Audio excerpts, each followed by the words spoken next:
بسم اللہ الرحمن الرحیم۔ السلام علیکم۔ ایک تھی مانو بلی جو کسی کی چہیتی یا لاڈلی نہ تھی۔ اس نے شہر کے ایک کباڑ خانے میں آنکھ کھولی اور پھر اپنی ماں اور دوسرے بہن بھائیوں کے ساتھ مختلف جگہوں کی تبدیلی کے بعد ایک قصاب کی دکان کے پاس گندے نالے پر رہنے لگی۔ وہ ذرا بڑی ہوئی تو ایک دن اس کی بہن رانو بلی کو ایک بہت پیاری سی بچی ایک بڑی سی گاڑی میں بٹھا کر لے گئی اور اس کا بھائی شانی بلہ ایک خونخوار کتے کے ہاتھوں دنیا سے رخصت ہو گیا۔ وہ ذرا بڑی ہوئی تو اس کی ماں اسے چھوڑ کر چلی گئی۔ مانو بلی کئی بار اپنی ماں کے پاس گئی کہ شاید اسے پہچان لے، لیکن وہ اسے ہمیشہ اجنبی بن کر ملتی اور مار پیٹ کر بھگا دیتی۔ مانو بلی نے آہستہ آہستہ اپنی ماں کو بھلا دیا اور یوں ہی گلیوں میں آوارہ پھرنے لگی۔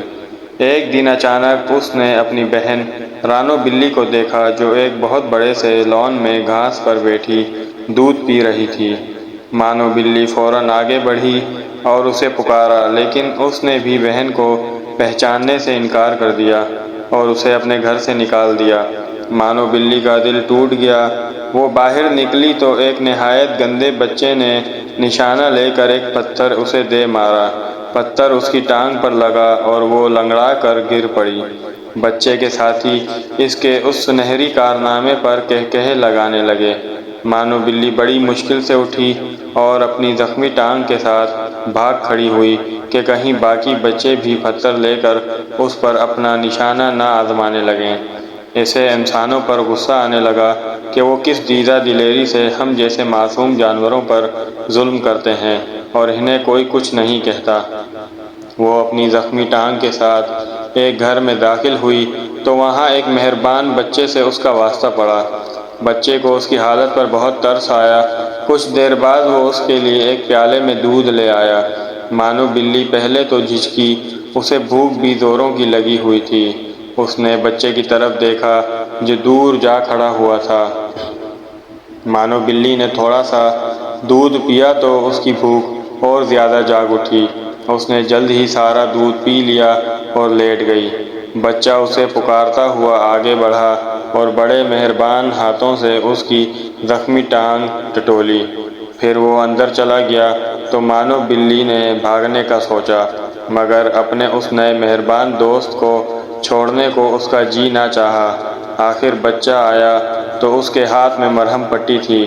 مرہم پٹی ہونے کے بعد مانو بلی کو کچھ سکون ہوا تو وہ سو گئی۔ اگلے دن بچہ اسے اپنے گھر کے اندر لے گیا۔ اس کے والدین بھی مانو بلی کو مہربان اور اچھے معلوم ہوئے، چنانچہ جلد ہی وہ اس گھر میں گھر کے ایک فرد کی طرح رہنے لگی۔ مہربان مانو بلی کا دل وہاں لگ گیا۔ ان سب کی مہربانیوں کا صلہ اس نے یہ دیا کہ اس گھر میں سے تمام چوہوں کو گھر چھوڑنے پر مجبور کر دیا۔ لال بیگ اور دوسرے کیڑے مکوڑے بھی اس نے ختم کر ڈالے۔ جب وہ آئی تھی چوہوں کی جان پر بنی ہوئی تھی، ان کا کوئی حربہ کامیاب نہ ہوتا۔ مانو بلی جھٹ انہیں پکڑ لیتی اور کھا جاتی۔ اچھا کھانا، آرام اور سب کی توجہ ملنے لگی تو مانو بلی آہستہ آہستہ کام چور ہونے لگی۔ کھا پی کر وہ سارا دن اور رات سوتی رہتی۔ اکثر چوری چھپے دودھ بھی پی لیتی، کبھی دوسری چیزیں بھی چپکے سے ہڑپ کر جاتی۔ زیادہ کھانے کی وجہ سے مانو بلی بہت موٹی ہو گئی۔ چلنا پھرنا اس کے لیے دوبھر ہو گیا۔ ایک روز چوہوں نے باورچی خانے پر بلہ بولا تو مانو بلی ان کے پیچھے دوڑی، مگر جلد ہی تھک گئی۔ چوہے بھی مانو بلی کی کمزوری جان گئے تھے۔ وہ ہر روز ادھر ادھر پھرتے اور مانو بلی انہیں پکڑ نہ پاتی کیونکہ وہ بہت موٹی ہو گئی تھی۔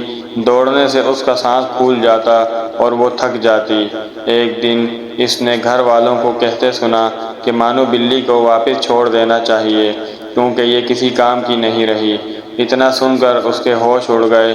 اسے اپنی آوارہ گردی اور غریبی کے دن یاد آ گئے۔ اسے انسانوں کی خود غرضی پر غصہ آیا، لیکن قصور اس کا اپنا بھی تھا۔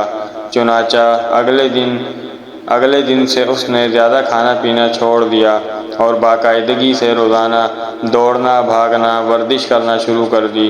سستی کاہلی چھوڑ کر کام کو اپنا لیا اور پھر جلد ہی وہ دوبارہ چوہوں کے لیے خطرے کا نشان اور گھر والوں کی آنکھ کا تارا بن گئی۔